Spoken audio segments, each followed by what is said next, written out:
All right, guys, Elite Tax Talk back in the house. We got John Nebo and, of course, Asha Thompson as always. Let's go. Let's go.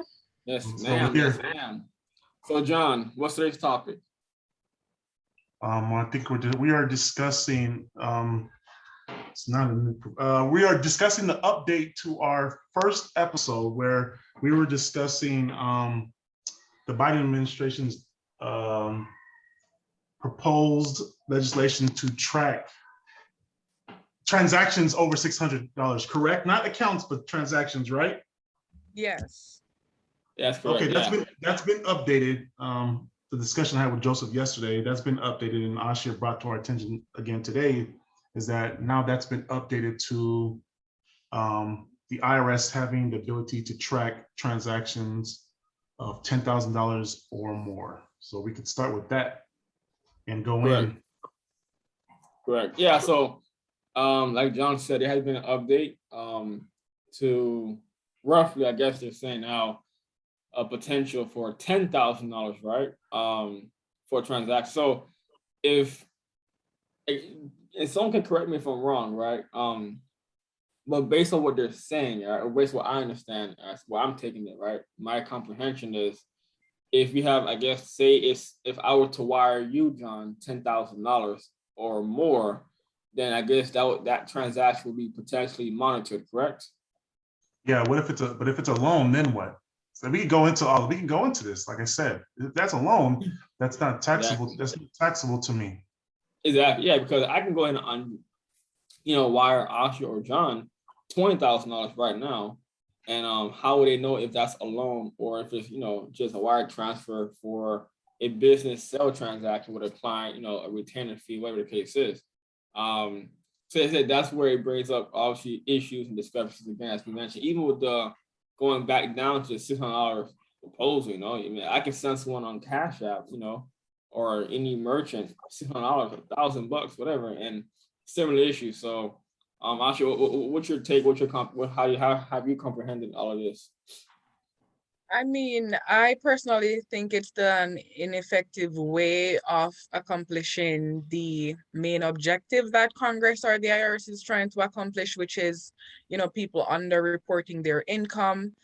And again, they clearly stated that transactions over 10,000, certain transactions will be exempt. So if it's payroll related, mortgage payments, utilities like common payments, they won't necessarily flag those. But as you and John, rightly said, if you send John, $10,000 and it was a loan, after they flag that transaction, I guess taxpayers are then just going to have to justify with proper paperwork and details that this transaction is a loan or this was, the terms of our agreement, which is still a waste of time, energy, and resources. So I still think it's an ineffective policy.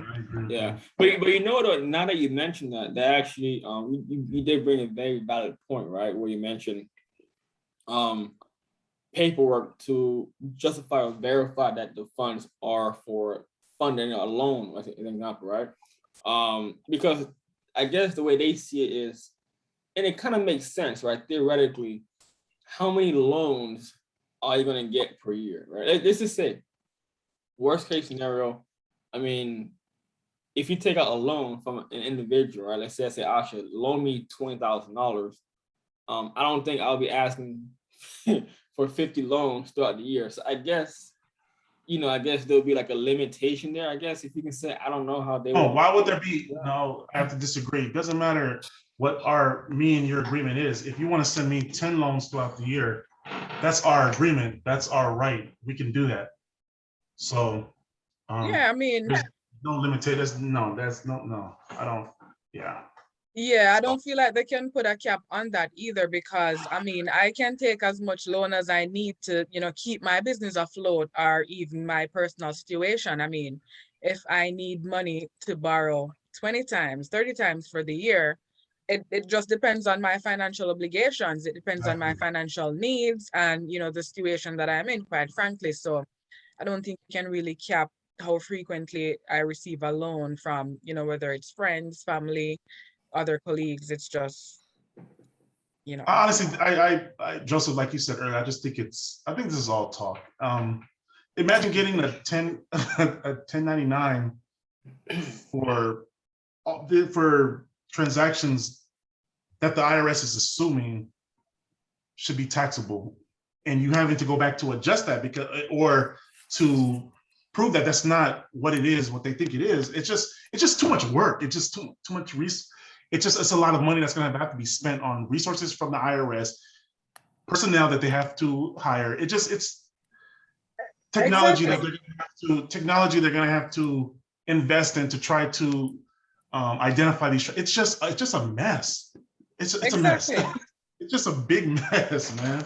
So, and I mean, that exhausting resources that the IRS and the country does not already have. Let's talk about the debt ceiling, you know. Exactly.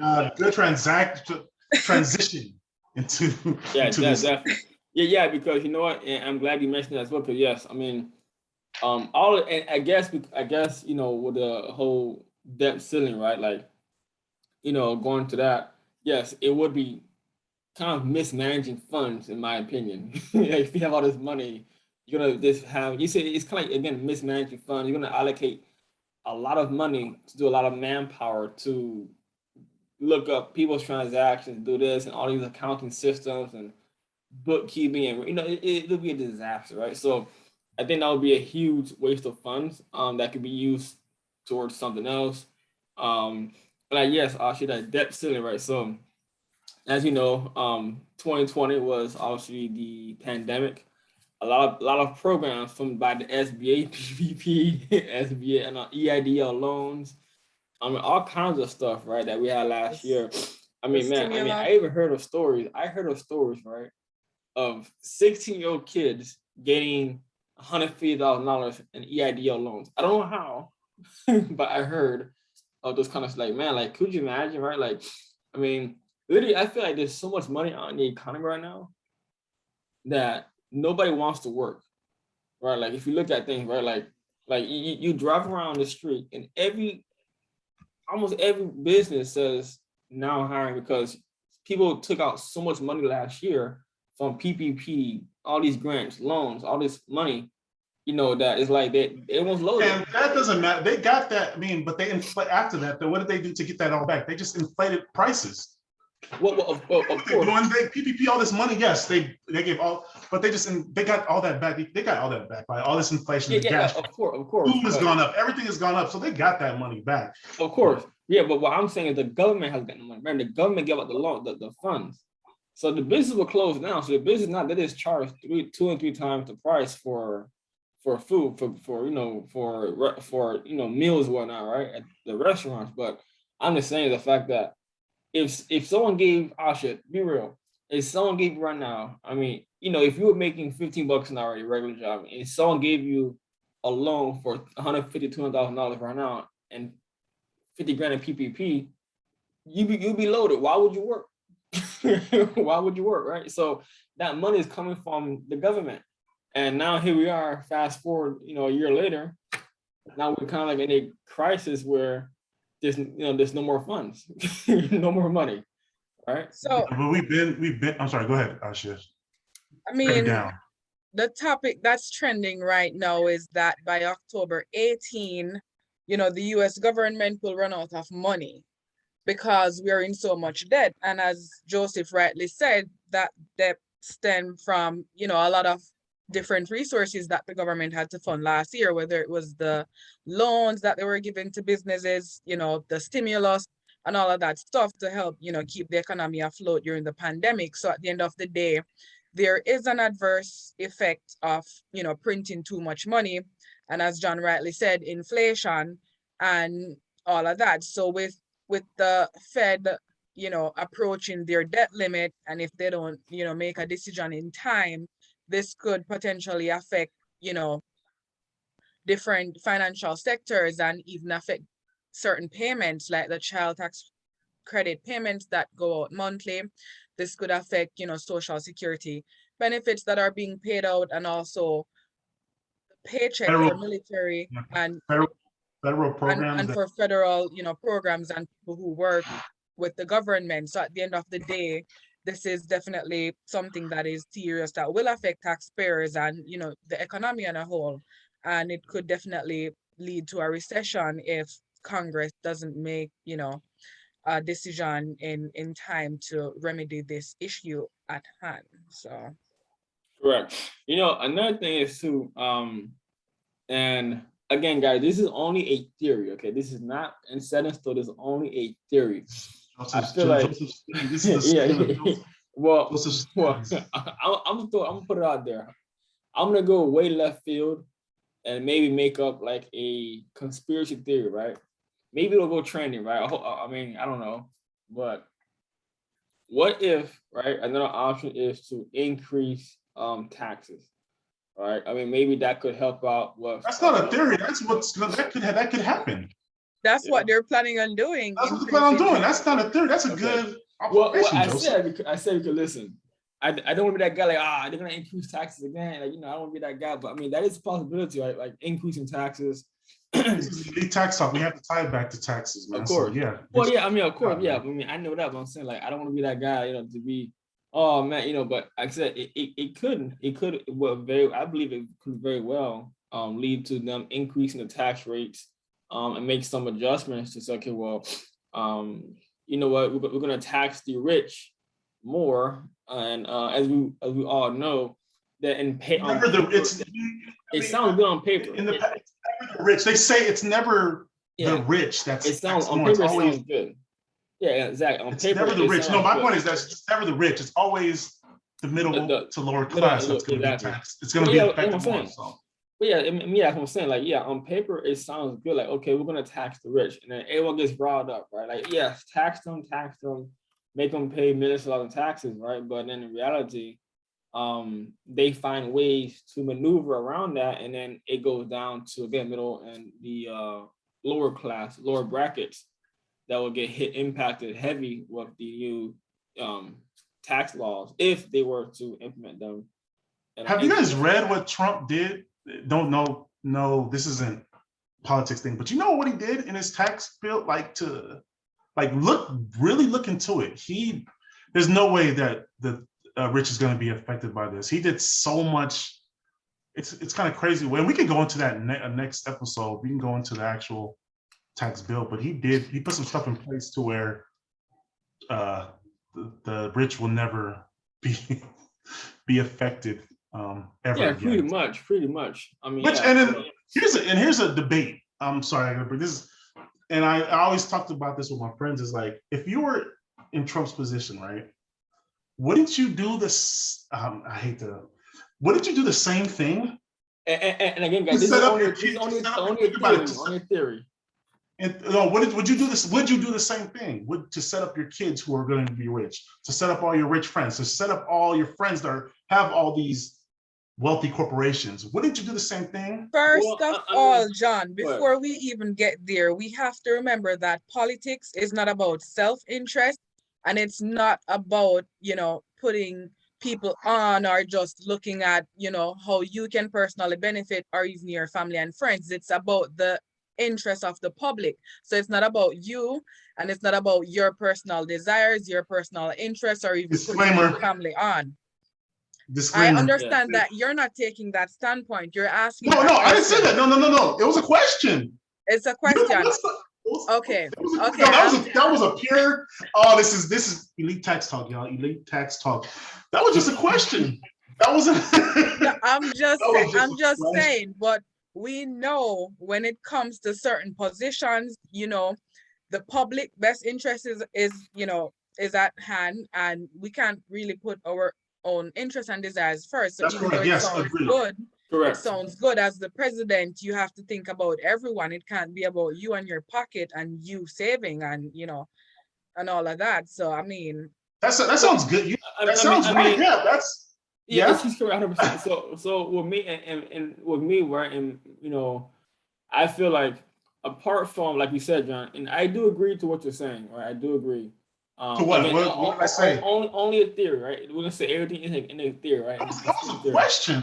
Right, but in reality, though, and again, not again to politics, right? But a lot of this tax stuff is political. a lot of people don't understand that, right? But I mean, again, not again into politics, like, oh, Democrat and Republican. I'm not going there, but I'm going to the fact that a lot of stuff politics does play into business, and business, taxes, whatnot. It's very it's twisted all in there, right? But like going back to what we said about Trump and the Trump administration, I feel like he was doing what would be best for, I guess, the economy in the whole. Because look, if you really think about it, right? Like if you make the wealthy people not pay Economy taxes. as a whole, Yeah, well, I mean, yeah, well, I'm saying if you look at it, personal. He took away. It was, okay. This I don't I think this thought we is. weren't making this political. I thought we No, it's weren't not. No, making no, this it's not. political. This isn't Texas. well, because I mean, like I said, because When he was it 2007? He took away personal. He did it for the. You're saying he did it for the overall. He took away personal exemptions. 4,050 per person in your family. Doubled your standard deductions to. I don't want to sound like I'm. He doubled standard deductions to make it seem like, oh, he's doing something for. Okay, yeah, hey, we're gonna double your standard deductions, but he took away your personal exemptions. 4,050 for a family of 5. That's $20,000 that you just lost. Doubling your standard deduction isn't going to offset the remaining 16,000 that you like. So there's, I don't want to get, okay, that's getting a little deep. Well, I mean, yes, look. But so excuse me when I say I just don't agree that it was for. But that's kind of mine. That's going into politics a little more than. But I mean, but John, but remember though, when it comes down to taxes, remember, and this does boil down to, again, debt ceiling, right? It's the fact that somebody has to pay the bill. Remember that. Oh, okay. You just contradicted yourself, Joseph. Yes, but who and how? Okay, someone has to pay the bill. Who's going to pay that? Who was more affected during, even with. Well, I mean, okay. So, if you think, I don't put the commercial in at this point. Go ahead. Okay, so you think, John. Okay, so you think about it, John, right? Let's say if you have a pie, right? You draw a circle. Let's say out of that, and again, this is, again, guys, in theory, right? Let's just say you have a circle, right, a pie, and let's say, if you're in debt, you have a debt, okay, which is, the tax bill, which funds your lifestyle of the world, which is, or not the world, but of the U.S. So I guess you can say lifestyle expense, right, which funds the employees, all the other programs, and all this other stuff that they have in the U.S. Social Security, all that good stuff, right? So you have that big debt as a whole, and what happens is, out of that debt, although I think, the wealthy will contribute a smaller amount versus the other income brackets.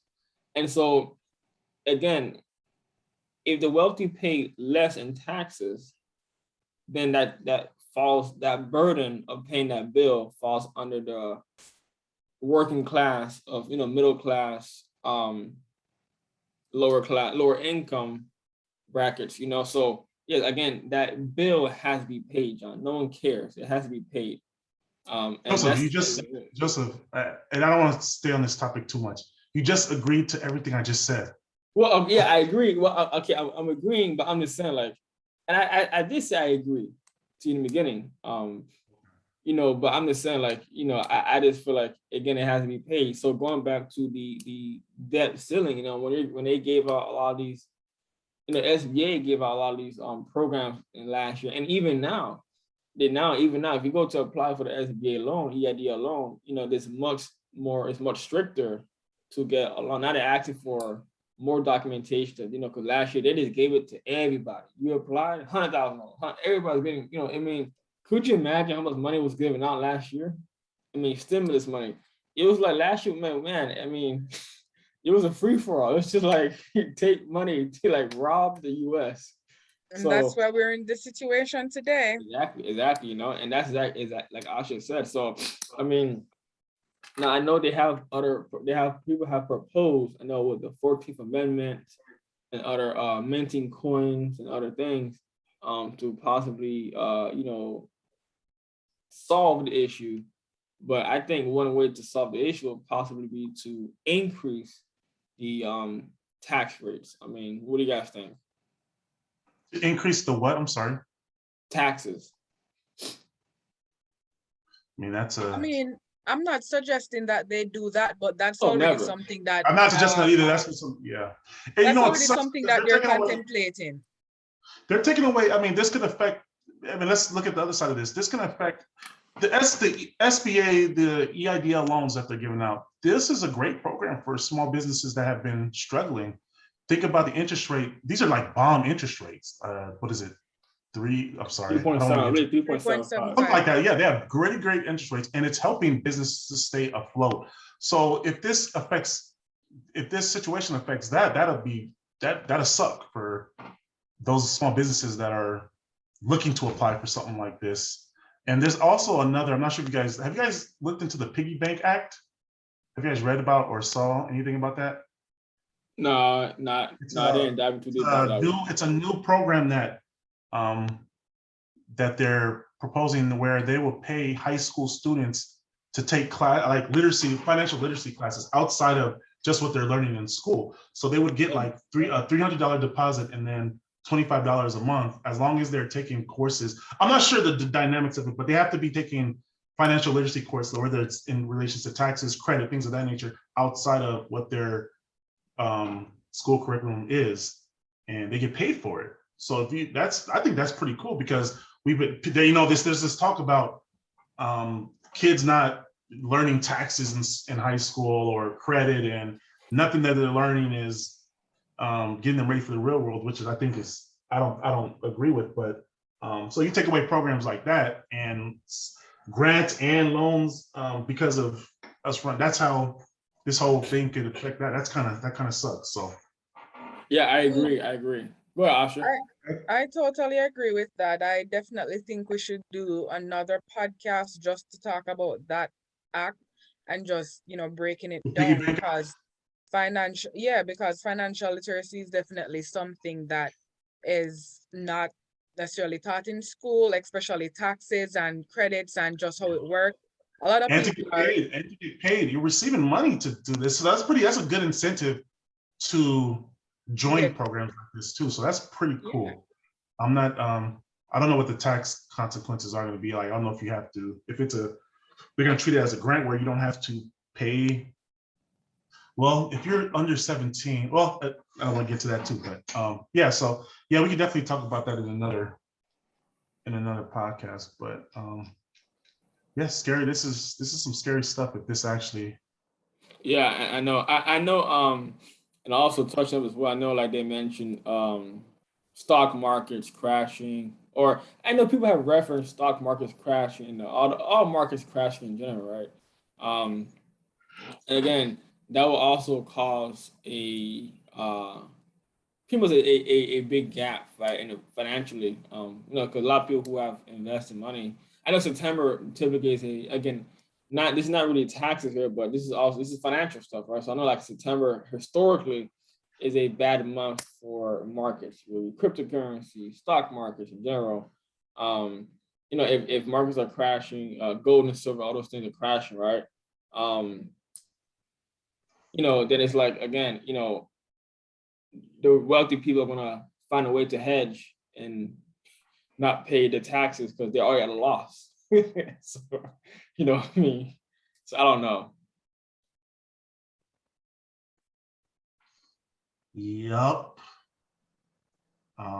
So I guess that's that for these two topics. Anything else you guys wanted to add to either one of the topics? I mean, since Joseph touched on it, I'm not sure if you guys saw the news regarding China, the Evergrande crisis that's going on with their real estate company. It's a large real estate company pretty much that's in a lot of debt that they're defaulting on because they have supply of, homes, but no buyers, and they are in a ton of debt, billions of debt in interest that, they pretty much borrowed money from foreign investors, heavily from the Europe side, and, they are unable to pay that debt. So Yeah. it's affecting the China market. And, China is one of the leading economies. So if China is hit, it tends to trickle down on other economies. So it's like a big thing now in the news. Correct. Yes, and I agree 100%.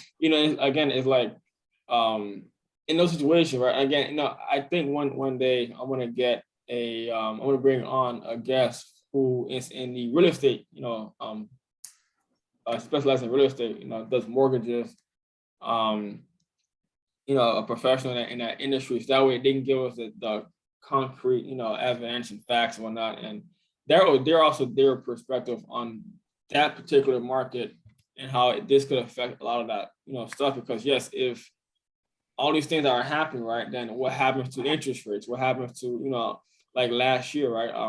And currently, interest rates were at an all-time low, I believe. And so all that will be affected, so yeah, definitely. Like I said, I would love to bring on an expert in the industry to get more detailed information. I'm a tax professional. I don't know too much about interest rates. Actually speaking to my realist. That's who wants to be a sponsor, actually. And I was talking to him about it, and I was like, yeah, we need to. And it's funny that you said it, because I was like, yeah, we need to bring on both a mortgage lender representative and a real estate agent. The real estate agent could go into more detail in regards, even a mortgage lender, in regards to what the qualifications are for taxpayers and what the banks and mortgage lenders look for when it comes to you wanting to apply for a home. And that's another topic in itself, because I think we which episode we spoke about in regards to this, but you have these business owners, I'm talking just business owners, not those that receive W-2 income, but business owners. It's a little more complicated for you to verify. It's a more complicated process for you to verify your funds to be qualified for a home. They need more than what your typical W-2 taxpayer would need to submit. And I think it's important for business owners to hear this and listen to this too, so that they know what they're getting themselves into or will have to prepare for if they plan on buying a home in the future. So definitely, that's for sure. So I mean, yeah, correct. Like I said, going back to what I was talking about in China. I think that may even, I hate to say it, man, but that may even happen here. If all this rolls down, right? Like, I'm not sure. Everything trickles down here, because China, they stopped. What is it? They stopped using. Was it stopped using crypto or something like that? Now it's affecting the crypto market here. Yeah. Well, I mean, I've invested in the crypto market. Yeah. Well, I mean, they say, right. I've heard that China is kind of like a leading indicator for other countries, supposedly. Again, I'm not a financial expert in that area on the markets. They are. Yeah. So it's if China's having issues with, mortgages and properties. I mean, I think now, like with the housing crisis we're having now, where everyone's just buying a frenzy. And again, I personally believe, okay, that there is so much money in this economy right now because of all these grants and PPPs and SBA loans, all throughout last year, even this year, right, funded by the government. That again, a lot of people are not working because they have money. They have money in the bank. They are loaded, and a lot of people are having so much money that they're so loaded that they have no idea what they're doing with the money, and they're buying properties, they're buying cars, they're doing all kinds of things. And here we are, right? I mean, again, you give someone who's financially literate $100,000, they'll go out there and build something. You give someone who's not on the same level, and they go out and buy houses and all kinds of stuff that they shouldn't be buying. And here we are today, where a lot of people are buying things to buy things, and this is also it's all a big catastrophic disaster, in my opinion. But what do I know? I mean, houses are good investments. So if you're not financial literate, chances are you wouldn't buy a house. Maybe you would buy some ice, some new jewelries, bust downs, as people in Florida call it. Oh man, She's targeting me now. Oh Lord, here we go. She's targeting me now. Definitely not a New York thing. But yeah, so those are just some things that you have to kind of keep on your radar and watch what's really going on in other economies. So China is definitely a leading indicator of what really will happen in months to come, weeks to come, or even years to come in the US. So we are definitely in some serious times with, the news about the US running out of, funds and potentially exceeding, the debt ceiling and just the overall effect of that. So Correct. let's see what happens. Yeah, I agree. Well, hopefully, they figure something out as far as the debt ceiling, and we don't have, I think they said October 18th, which is what, in 2.5 weeks, almost 3 weeks, basically 3 weeks, pretty much. So it's crunch time. See what they do. I think that if you're in the markets, if you're into crypto and everything else, and I'm gonna say like this again, not financial advice, but the dollar goes down for the markets. That's all I'm gonna say. If you know, you know. Right? So dollar goes down. If you know, you know. So in a way, I'm kind of like, I'm kind of like, but at the same time, it's like, world economy, or I'm like, I don't know, but I can't be too selfish, like John said, right? I can't. Well, I should say that I can't be too selfish, right? But if you know, you know. All right. What does all this mean for, in regards to taxes? Let's tie it back. Everything we discussed, what does that mean for taxes? Well, go ahead, Ash, go ahead. I mean, as it pertains to the debt limit, if if they're going to issue, let's just say, new bonds to get more debt to fund whatever they're doing, they still have to pay that bill. Who ultimately pays that bill? Taxpayers. So at the end of the day, it's going to go back to increasing tax rates on different corporations, business owners, and individuals. So at the end of the day, it's going to affect us. The decisions that they make, it's all monetary policy, fiscal policy. It boils back down to interest rates and taxes. So at the end of the day, we're still going to be affected by whatever the outcome is. And who really wants to have to deal with all of that? So correct. But I know going to Social Security, I think this is actually, I'm glad that I just thought about this. Going to Social Security, right? Obviously, that is funded, based off, if you have you're a W-2 employee, and you're paying into that taxes. And I know there's been talks for, I mean, what the past 8-10 years now, maybe more than that.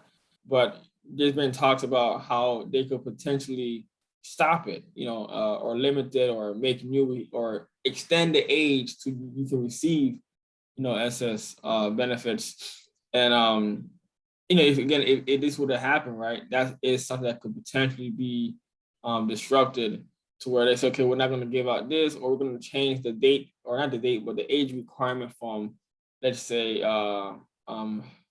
50 years old, as an example, to, let's say, 80, something drastic, to where you're pretty much forced not to get it, and it saves you money.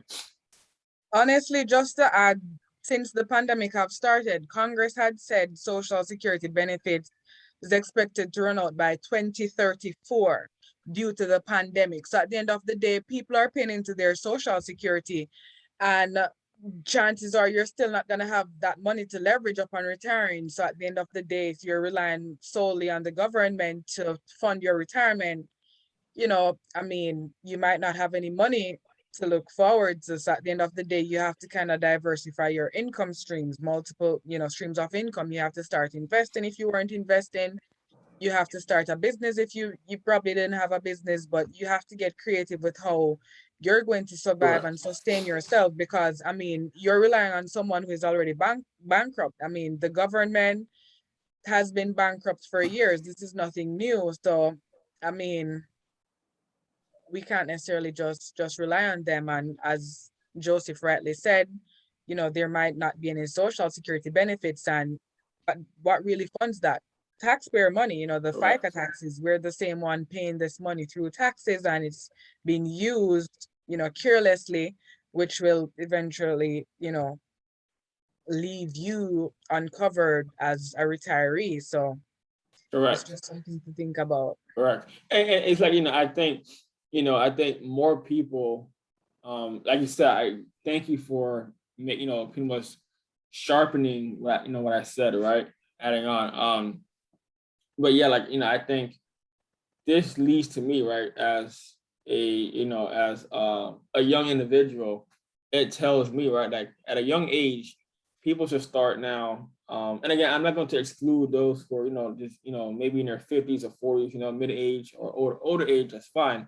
But just kind of giving advice to those, and this is actually, no, this is for everyone, right? Living this is for everyone, right? I think now this kind of makes you, it brings things more into reality, like a reality check. It's okay, listen, That's everything now into you need to perspective. do more financial planning, because I think now with financial planning, people should not be more serious. Okay, well, wow, I'm 45, I'm 50 years old, I retire. I'm supposed to retire in the next 10 years, but if this gets cut or taken away, or maybe not even taken away, but if they say, okay, well, you can't get into your 85, your 90, I mean, come on, life expectancy like 68, 70, I'm not even sure, but most people don't live to their 80, 90 years old, unfortunately, but they're saying that this is going to require more financial planning for individuals, whether you're young, old, doesn't make a difference. Obviously, the younger you are or the sooner you start, the better, right? But again, like I said, it's going to require some financial planning. People kind of say, okay, well, again, I need to put money away X, Y, Z. Like Asha said, maybe even start something aside, maybe make $1,000 a month extra, just to have something over the next 5, 10, 20 years to where I can count on me. I bet on myself to have those funds for later on. Yep, can't rely on your bankrupt uncle. I know That's we right. all like Uncle Sam, but That's right. he fails us sometimes, and then he charges us for failing us through taxes. Exactly. Exactly. And that's another thing too. Imagine they raise the tax rate. Good God. I mean, that would be a completely, they raise the tax rate, markets go down. They take away Social Security. I mean, what a disaster, right? I mean, could you imagine? Um, yeah, so definitely. Like I said, financial planning, man. Make sure you guys have your stuff in order, because you never know what can happen. I mean, honestly, I don't think anyone, I personally never expected a shutdown last year, in 2020. I don't think anyone ever expected that. I don't think anyone expected coronavirus or any virus. I mean, it was almost like something from the movies where it really seriously was, where like, people thought, zombies gonna come out, and it was it was a funny mess, right? But in reality, it gave a lot of people a reality check. And again, guys, this is also another reality check that anything can happen. If you leave, your financials in the life, in someone else's, hands. So yes, I take away from this overall. And then I take about time. This is where I'm personally not afraid of what happens if it goes good or goes bad, because I personally take my financial situation, my life in my own hands. And even if you are an employee, you can do the exact same thing. And all you have to do, like I said, is get that financial planning. It's okay, well, you know what do I need to do in case something were to happen? I can have something set aside for the future. So yeah, guys. I think anything else you guys want to add to that? Yes, I just want to emphasize on what you just said, Joseph. So whether the market is doing well or whether the market is crashing, you can still make money in a crash, and you can still make money when the market is booming. It's all about, it boils back down to financial literacy and things of that nature. So I definitely agree. And, I'll turn it over to John to wrap up our session. I get to wrap it up. I agree with both of you. Okay, so financial planning, like Joseph said, very important. And everything that Ashley said. To add on to that, or well, this is just my opinion. Yes, there was a pandemic last year, and a lot of devastating things happened. At the same time, there were a lot of success stories that happened too. There were a lot of millionaires made in 2020, taking opportunity, seeing the opportunity in a crash of the stock market, a crash in whatever I think crypto went down to crypto market too. There were a lot of millionaires made in 2020. So you have to take start looking at things more positively. Like things happen, like in a situation now. If this is scary. If we run out of funds and October 3rd is October 3rd, whatever date is. 18. The 18th. Then just gotta be positive and see. I'll take an opportunity to see what arises out of that and plan accordingly. So with that being said, correct. I agree 100%. Yeah, like I should say, whatever happens, honestly, me, I'm not worried about it. It is what it is. But Elite Tax Talk, y'all. Elite Tax Talk. That is also, guys. Go ahead. Finish also, before you finish it off, I just want to tell you this. Make it out, put it out there, right? If you guys want any kind of financial planning, matter of fact, not if you guys want, you guys should get financial planning. We're here. We have built and developed this podcast to help individuals, business owners, people in general, through a financial crisis, anything, tax situations. We help give you guys strategies, whatnot, to help better you in any financial way we can, right? So, like I said, schedule a consultation with one of us. Make sure you guys can get that financial planning. See if you are in a good position to end 2021 or start 22 fresh. Tax planning, whatever you guys need, we have it. So we'll leave our information in the description below. Reach out to us. Let's make something happen, man. We're glad to work with all you guys and make sure we can get you guys on a good plan for success in the future, right? Again, whether you're an employee or own a business, does not matter. So with that being said, Elite Tax Talk out. Subscribe to our channel and let's do it. What's our channel, Joseph? Elite Tax Talk. Tax Talk. Hey, we are out. Let's do it. All right.